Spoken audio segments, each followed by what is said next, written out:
বলুন বলুন, আপনাদের কি সাহায্য চাই? কি? হ্যাঁ হ্যাঁ, আচ্ছা আচ্ছা, কোনো সমস্যা নেই। আমার দুই বউ পৌঁছে যাবে একদম ঠিক সময়ে। হ্যাঁ, ওগো বউরা আমার, বাঘ মামুর বাড়ি থেকে ডাক পড়েছে।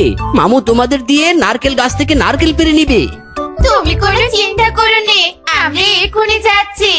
ওই যে গাছে যে নারকেলগুলো দেখছো, ওই নারকেলগুলোই পেরে দিতে হবে। একদম নো সমস্যা।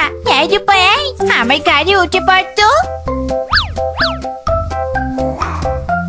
এই নাও, গাছ থেকে তোমার সব নারকেল পেড়ে দিয়েছি। এবার মামু আমাদের টাকা দিয়ে দাও। হ্যাঁ হ্যাঁ, এই নে তোদের 500 টাকা। বাবা, আমার দুই লম্বা বউ তো কামাল করে দিয়েছে।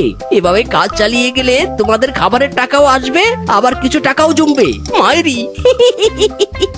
ওই তো ঘরে মোবাইল ফোন বাজছে, নিশ্চয়ই আমাদের আবার কারো দরকার পড়েছে। চলো সবাই ঘরে চলো, মোবাইল ফোনটা ধরতে হবে। আরে